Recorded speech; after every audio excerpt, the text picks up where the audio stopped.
Desde siempre, el ser humano ha consumido toda clase de drogas, bien para curarse o por mero placer.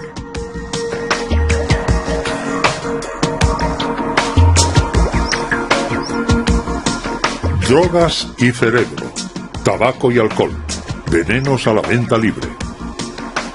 Alcohol, cocaína, morfina, pero todas ellas hacen mella en el cerebro.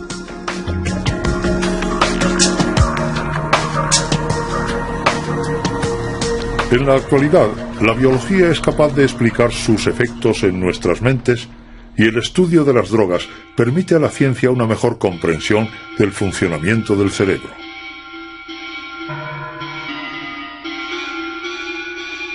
El tabaco y el alcohol en venta legal son las sustancias más consumidas del mundo. Los científicos, sin embargo, las consideran desde hace mucho tiempo como auténticas drogas. Consumida en el Caribe y en América Central como planta medicinal o ritual, el tabaco fue descubierto entre los siglos XV y XVI por los grandes exploradores. El francés Jean Nicot inició la cultura del tabaco en Europa y dio el nombre científico a la planta. Fumado, esnifado o masticado, el tabaco se puso rápidamente de moda y se distribuyó por el mundo entero. En la actualidad, más de 1.000 millones de personas fuman en todo el mundo. Los fumadores son 7 veces más numerosos que los consumidores de drogas ilegales. Concentración, vigilia y mejora de la memoria. Es, sin embargo, lo único que se puede esperar de un cigarro. Una paradoja que el neurofarmacólogo Jean-Paul Tassin estudia en una universidad de Francia. El fenómeno de euforia provocado por el tabaco es mucho más sutil que el obtenido con la morfina, que es mucho más potente, o los psicoestimulantes, lo cual no impide que precisamente al ser menos fuerte nos permita repetir y por tanto utilizarla, y lo digo entre comillas, en la vida cotidiana. Podemos pasar un día tranquilo fumando con regularidad, sin dejar de lado una actividad social normal. Se ha pensado durante mucho tiempo que el tabaco que los fenómenos de dependencia estaban relacionados con uno de los productos adictivos del tabaco, o sea, con la nicotina. De hecho, existe una contradicción. Todas las sustancias que provocan adicción en el hombre, como las anfetaminas, la heroína, la morfina o la cocaína, consumidas por los animales rápidamente y en cantidades importantes, les vuelven dependientes de estos productos. Pero si se les proporciona nicotina a los animales, no les va a interesar en absoluto. Los animales fuman simplemente porque sí. Por contra, los mensajes de salud pública apenas logran algo contra la dependencia de los hombres a los cigarrillos. Y la nicotina, el ingrediente principal del tabaco, ha sido largamente para los científicos el culpable fundamental. If you think this looks ridiculous, remember, smoking is just as unnatural for you as it is for them.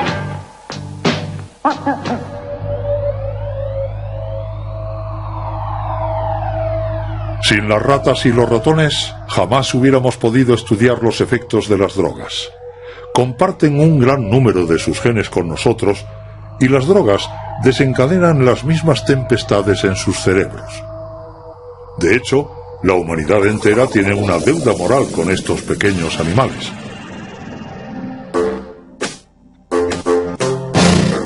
Podemos drogar a las ratas, manipular sus genes e incluso diseccionarlas. Es la triste, pero necesaria labor diaria de los laboratorios que comparan el estado de estas ratas con las ratas controladas o normales.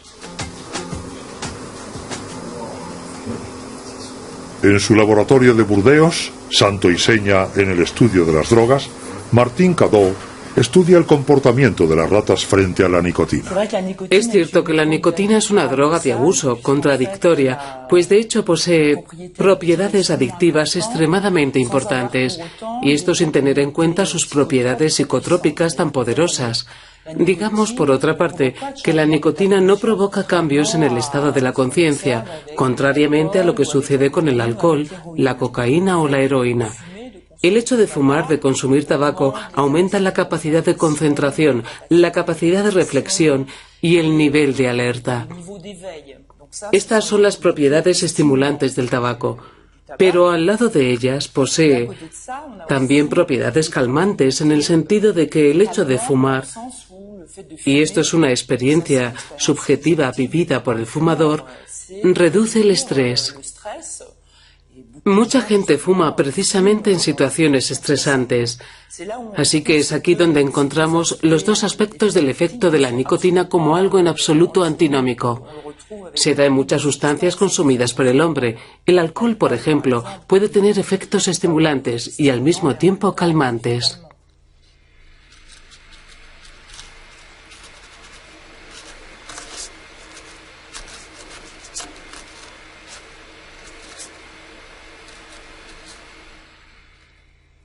Bien, hemos metido a la rata en una jaula de autoadministración provista de dos agujeros.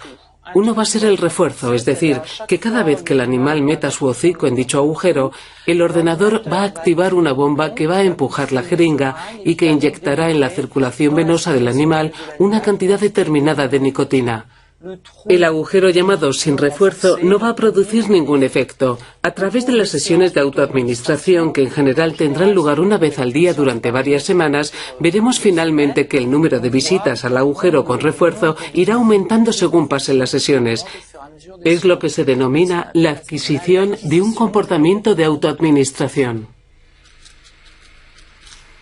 En cuestión de días, la rata comprende cómo inyectarse la nicotina.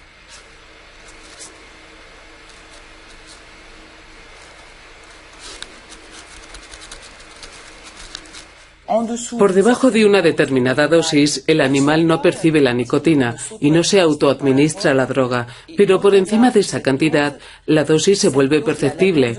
Trabajamos con una franja extremadamente reducida y, contrariamente a lo que sucede con la cocaína, el animal consume bastante poca. Cuando alguien se fuma un cigarrillo, el humo del tabaco penetra dentro de sus pulmones, concretamente en la zona de los alveolos pulmonares, altamente irrigados de sangre. La nicotina, por ejemplo, pasa increíblemente rápida a través de los alveolos y es conducida de manera veloz hasta el cerebro. Para hacernos una idea aproximada, en 10 segundos, en poco menos de 10 segundos, la nicotina inhalada llega hasta el cerebro, lo que corresponde a una inyección intravenosa en un animal. O sea, que a nivel de correspondencias de dosis es más o menos lo mismo. Es decir, para alguien que se fume, por ejemplo, un paquete al día, bueno, eso depende evidentemente de cómo uno se fume el cigarrillo. Si es una persona que le dé grandes caladas, que inhale muy fuertemente el tabaco, o más bien alguien que deje los cigarrillos a medias. Al final se van a ver diferencias de niveles de nicotina bastante considerables. Pero globalmente alcanzan más o menos unas concentraciones de nicotina que son equivalentes, en relación al peso, claro está, al peso del individuo. Así que para alguien que, por ejemplo, se fume un paquete de cigarrillos al día y considerando que a cada cigarrillo le dé 20 caladas, por 20 cigarrillos por paquete, da un total aproximado de 400 inhalaciones de nicotina al día. Es el equivalente a 400 inyecciones intravenosas de nicotina. Por tanto, es mucho, ¿no?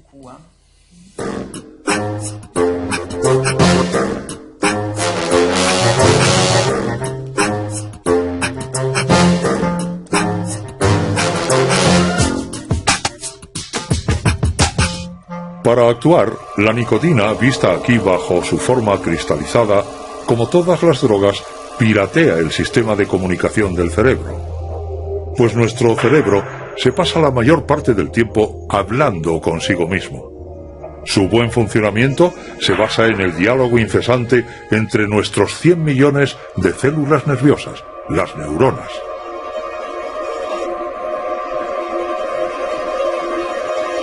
Para hacer circular la información, las neuronas envían mensajeros químicos denominados neurotransmisores.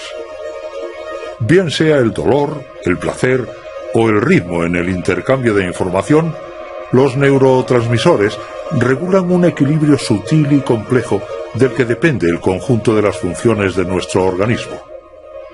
Entre cada neurona existe un pequeño espacio en el que reina una intensa actividad. Es aquí, en la sinapsis, en donde actúan los neurotransmisores. Para hacer circular la información de una neurona a otra, se dirigen a sus receptores correspondientes.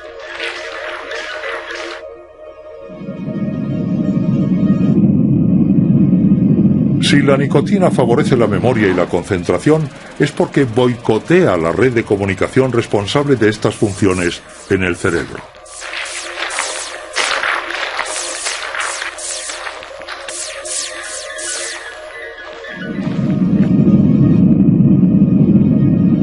Es la red de la acetilcolina, ACH.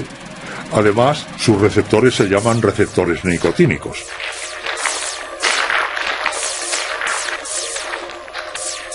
Pero la nicotina es mucho más potente que la acetilcolina. Provoca la liberación de otro neurotransmisor, la dopamina, una molécula en la que radica la sensación de placer que proporcionan todas las drogas.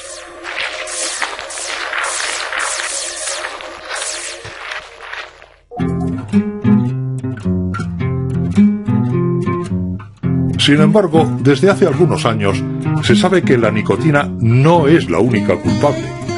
Se sospecha que tiene cómplices.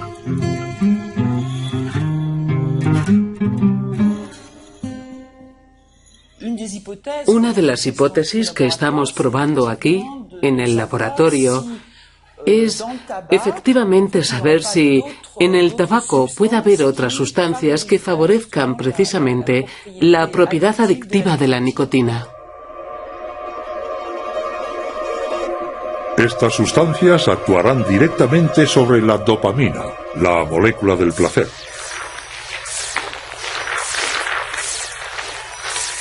Una vez cumplida su misión, la dopamina es recaptada por su neurona original.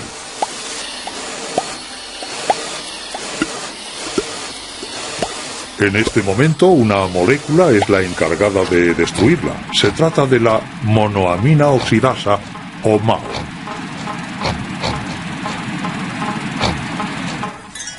Cuando nos fumamos un cigarrillo, un producto químico impide a la MAO destruir la dopamina. Se dice que inhibe a la monoamina oxidasa. Resultado, la dopamina estimula a sus receptores más tiempo del previsto y aumenta el placer. Este mecanismo tiene incluso un efecto antidepresivo.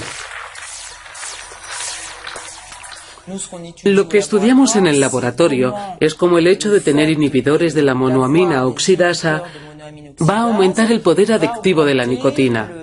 Lo hemos hecho con animales, con ratas, a las que hemos dejado en una situación de autoadministración intravenosa de nicotina. Hemos formado dos grupos de ratas. Un grupo de ratas a las que hemos puesto en situación de poder administrarse únicamente nicotina y otro grupo que tienen acceso a la nicotina más los inhibidores de monoamina oxidasa. Nos hemos dado cuenta de que los animales que tienen acceso a la nicotina más los inhibidores de la monoamina oxidasa se autoadministran más nicotina y son capaces de trabajar más con el fin de obtener una inyección de nicotina. Es decir, que su nivel de motivación, la motivación que muestran para autoadministrarse la droga, es mucho más importante.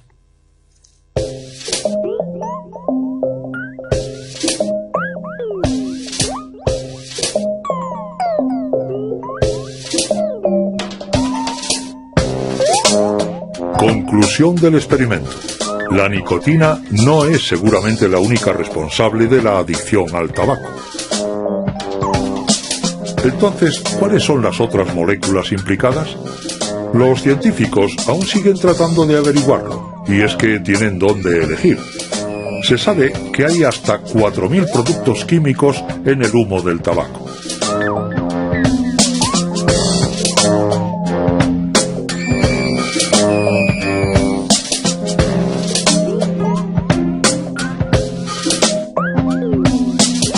Si algunos tienen que ver con la adicción, unos 60 de ellos son tóxicos y cancerígenos. Ahora sabemos mejor por qué fumar mata.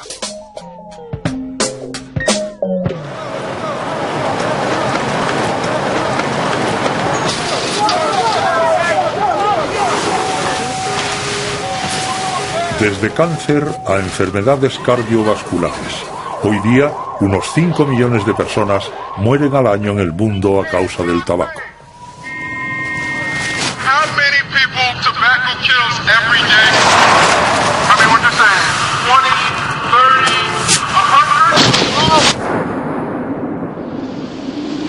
100? You know what? We're going to leave this here for you so you can see what 1,200 people actually look like. Et je danse de tout mon cœur, car je vais grandir vite, vite. Et quand je serai moins petite, je fumerai comme un sapeur. Et elle fumait, comme des sapeurs, comme si déjà elle voulait battre l'homme sur son propre terrain. Concours de la plus jolie fumeuse en 1927. Pour ces dames, l'herbe à Nico remplace soudain le thé de 5 heures, la garçonne s'efface dans des volutes de paradis artificiels et Marilyn Monroe perce déjà sous la femme sapeur. Mademoiselle Maud Lottie est proclamée la plus gracieuse fumeuse de France du concours organisé par le fumeur et par Paris qui chante. Concours de cigare vitesse. Messieurs, préparez-vous. Vous êtes prêts?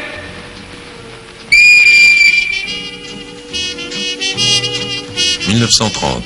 Aux hommes, comme d'habitude, il reste l'effort athlétique, la rage de vaincre les femmes à la pointe du mégot, même si certains retrouvent au Monsieur Freud des gestes d'enfants pour suçoter leurs cigarettes, comme la tétine d'un biberon.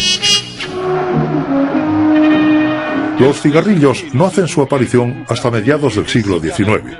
Pronto serán producidos a escala industrial. Pero es en el siglo XX cuando su consumo se dispara, animado sobre todo por la distribución gratuita entre los soldados.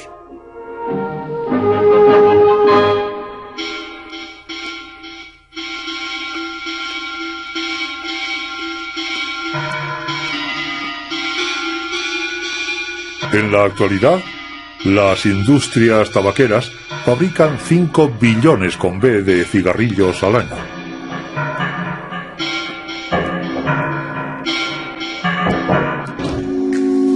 Let me take your hand,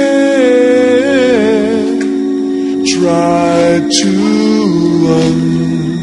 understand. I will always care. Campañas impactantes, aumento del precio, prohibición de fumar en lugares públicos. El consumo de tabaco está bajando en los países desarrollados, pero los que viven de los cigarrillos no corren el riesgo de caer en la quiebra. En los países pobres, la mitad de sus habitantes son fumadores. Los científicos creían saber todo acerca de la nicotina, pero aún les tenía reservadas sorpresas nefastas. Pier Vincenzo Piazza sospecha incluso que daña a las neuronas. Cuando se deja de fumar, uno de los efectos fundamentales del mono son las perturbaciones de la memoria y alteraciones cognitivas importantes. La cuestión es saber por qué ocurre eso. Se ha descubierto que hay 2 zonas específicas en el cerebro en las que hay una gran regeneración de neuronas. Existen unas neuronas que son regeneradas de una manera continua en una región del cerebro que se llama hipocampo. Estas nuevas neuronas parecen ser importantes para la memoria. Hemos tratado de averiguar cuáles eran los efectos de la nicotina sobre estas neuronas, sobre estas neuronas inmaduras, sobre estas neuronas bebé, pero en un cerebro adulto, y que son necesarias para ciertos procesos cognitivos. Y hemos visto que la nicotina tiene unos considerables efectos negativos sobre las neuronas. Han reducido su producción a un 50% aproximadamente. O bien mata o bien bloquea la producción de nuevas neuronas en esta zona del cerebro, en un 50%. Todavía nadie sabe si estos daños son irreversibles.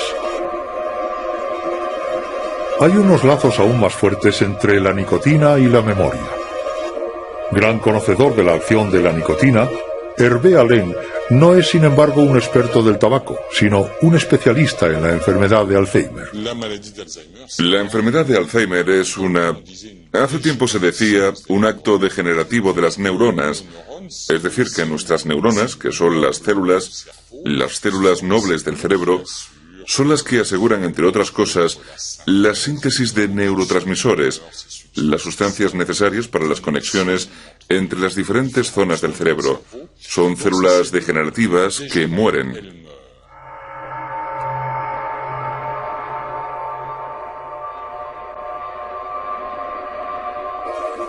No es la muerte de las neuronas lo que desencadena el mal de Alzheimer, una enfermedad que arrastra graves problemas de memoria y de razonamiento y que afecta a 15 millones de personas en el mundo.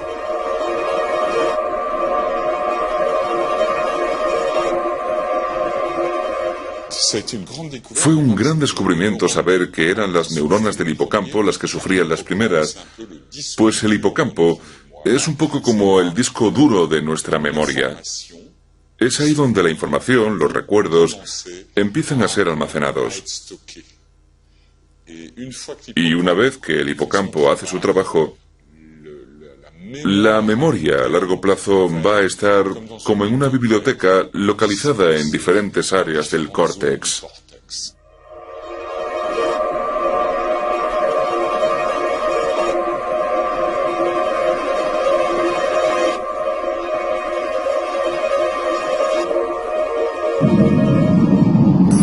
En la enfermedad de Alzheimer, las neuronas que mueren son precisamente las que fabrican al bibliotecario de nuestros recuerdos, la acetilcolina, el neurotransmisor que recurre a los receptores nicotínicos.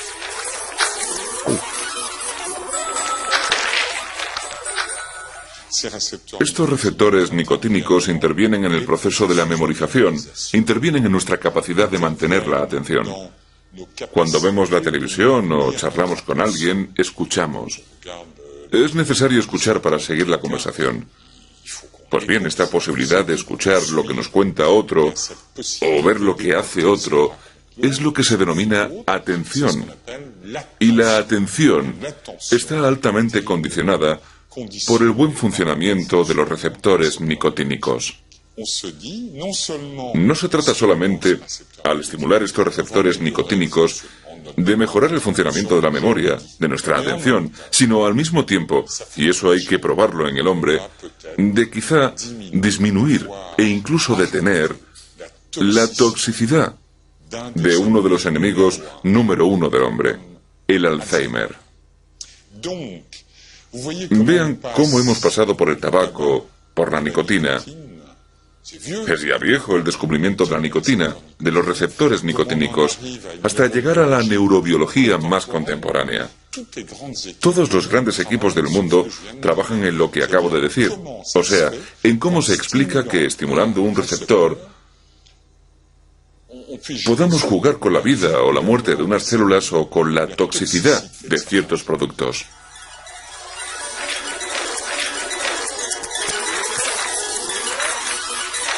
Como la nicotina actúa siempre sobre los mismos receptores, los científicos se han inspirado en la acción del tabaco sobre el cerebro para crear los primeros medicamentos contra la enfermedad de Alzheimer. Unos medicamentos que retardarían la evolución de la enfermedad alcanzando a los receptores nicotínicos.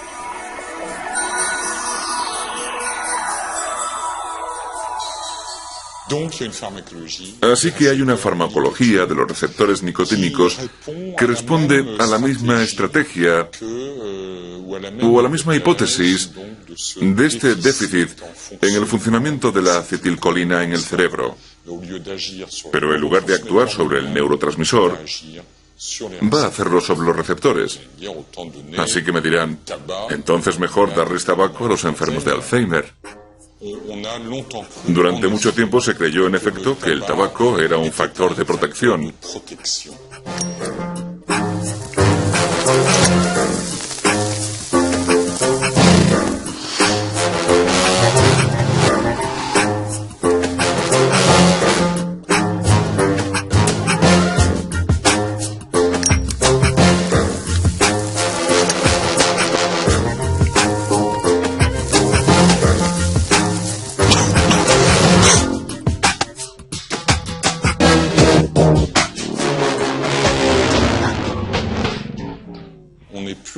Ya nadie acepta la hipótesis del tabaco como protector, simplemente porque el tabaco puede ser incluso un factor de deterioro intelectual, y para nada es debido a su impacto sobre los receptores nicotínicos, que a primera vista es bueno, pero no es así. Al mismo tiempo, el tabaco degrada también la vascularización.